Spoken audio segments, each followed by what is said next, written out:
Assalamualaikum warahmatullahi wabarakatuh.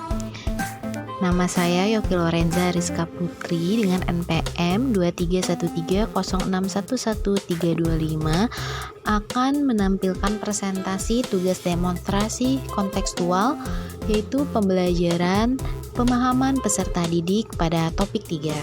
Yang pertama itu ada pembahasan. Pembahasan di sini pada mata pelajaran Bahasa Indonesia yaitu kelas 3A fase B. Capaian pembelajaran yang pertama, peserta didik dapat menggali informasi tentang perubahan cuaca dan pengaruhnya terhadap kehidupan manusia yang disajikan dalam bentuk lisan, tulis, visual, dan eksplorasi lingkungan. Yang kedua, peserta didik dapat menyajikan hasil penggalian informasi tentang konsep perubahan cuaca dan pengaruhnya terhadap kehidupan manusia dalam bentuk tulis menggunakan kosakata baku dan kalimat efektif. Yang kelima, ada tujuan pembelajaran. Nah, tujuan pembelajaran di sini ada 4. Yang pertama, dengan membaca teks, peserta didik dapat mengidentifikasi informasi mengenai keadaan cuaca dengan benar. Kedua, dengan menuliskan pokok-pokok informasi dari teks, peserta didik dapat mengetahui kosakata yang digunakan di dalam informasi keadaan cuaca dengan tepat. Yang ketiga, dengan kegiatan mengamati video, peserta didik dapat menuliskan informasi tentang keadaan cuaca dengan tepat. Lalu yang keempat, dengan diskusi kelompok, peserta didik dapat menyajikan hasil pengamatan tentang perubahan cuaca. Lalu, topiknya yaitu keadaan cuaca di sekitar. Jenis asesmennya yaitu formatif dan diagnostik. Bentuk asesmennya soal tertulis dan unjuk kerja. Selanjutnya, bagian mana dalam asesmen tersebut yang menunjukkan kesesuaian dengan tahapan perkembangan peserta didik? Jelaskan. Nah, di sini bagian dalam asesmen tersebut terlampir yang menunjukkan kesesuaian dengan tahapan pada perkembangan peserta didik dapat dilihat di asesmen formatif. Karena pada bagian ini guru dapat mengamati keterlibatan peserta didik dalam kegiatan pembelajaran dan respon terhadap materi yang diajarkan. Kemudian, melakukan evaluasi berkala selama pembelajaran untuk melihat perkembangan peserta didik. Lalu selanjutnya, bagian mana dalam asesmen tersebut yang menunjukkan kesesuaian dengan perlunya mempertimbangkan aspek lingkungan budaya dan karakteristik peserta didik? Jelaskan. Bagian dalam asesmen tersebut yang menunjukkan kesesuaian dengan perlunya mempertimbangkan aspek lingkungan budaya dan karakteristik peserta didik terdapat pada bagian asesmen diagnostik.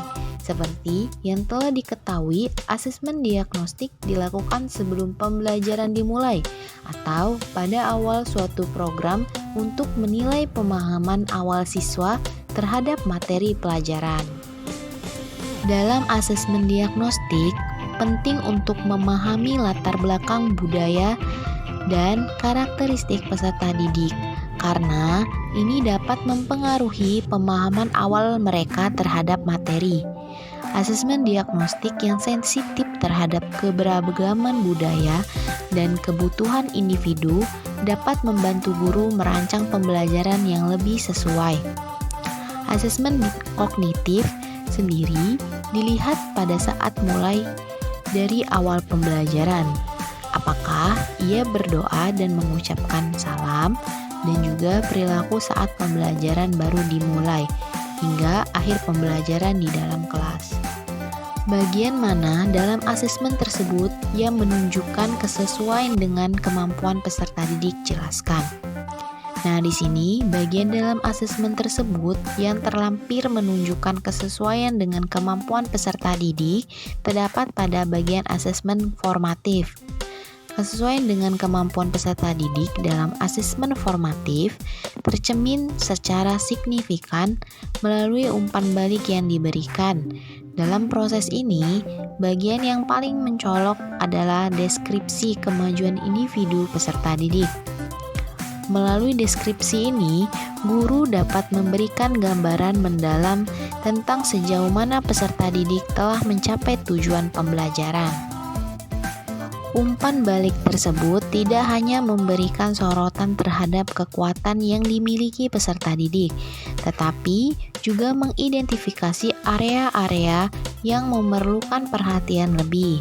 Dengan memberikan umpan balik konstruktif dan spesifik, asesmen formatif dapat mengarah pada pemahaman yang lebih baik terkait potensi dan tantangan yang dihadapi oleh peserta didik. Selain itu, asesmen formatif yang efektif juga mencakup rekomendasi perbaikan yang dapat membantu peserta didik mengembangkan strategi pembelajaran yang lebih efektif. Selanjutnya, bagian asesmen tersebut yang menunjukkan kesesuaian bahwa sudah memberikan ruang bagi peserta didik untuk memberikan umpan balik terhadap proses pembelajaran mereka ada pada asesmen formatif, tepatnya di lembar reflektif. Kesesuaian asesmen formatif dengan kebutuhan peserta didik dapat tercermin melalui mekanisme umpan balik yang terbuka dan inklusif. Salah satu bagian penting yang menunjukkan pemberian ruang bagi peserta didik untuk memberikan umpan balik terhadap proses pembelajaran mereka adalah melalui tahap refleksi bersama. Dalam tahap ini, peserta didik diminta menyampaikan apa yang ingin mereka ketahui tentang materi ini dan sejauh mana pemahaman mereka tentang materi yang sedang diajarkan. Hal ini menciptakan lingkungan yang memfasilitasi dialog dua arah antara guru dan peserta didik dengan memberikan kesempatan bagi peserta didik untuk berpartisipasi aktif dalam proses umpan balik. Asesmen formatif tidak hanya menjadi alat evaluasi, tetapi juga menjadi sarana komunikasi yang efektif. Melalui refleksi bersama, guru dapat memahami lebih baik tentang cara peserta didik merespon pembelajaran dan mengadaptasi metode pengajaran secara lebih spesifik.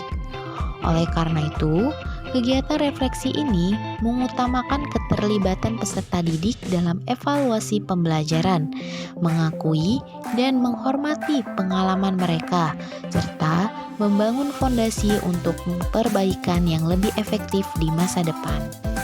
Selanjutnya, jika saya menjadi guru di kelas tersebut, hal yang ingin saya tingkatkan untuk lebih memaksimalkan efektivitas asesmen dengan memperhatikan tahapan perkembangan peserta didik, lingkungan budaya, dan karakteristik peserta didik, serta kemampuan peserta didik.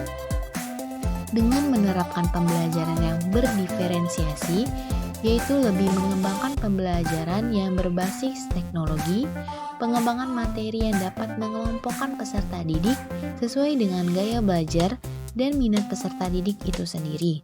Serta, saya ingin menekankan pembelajaran akhlak yang baik, karena akhlak yang baik itu jauh lebih penting dibanding segalanya. Itulah tadi penjelasan saya ucapkan terima kasih. Wassalamualaikum warahmatullahi wabarakatuh.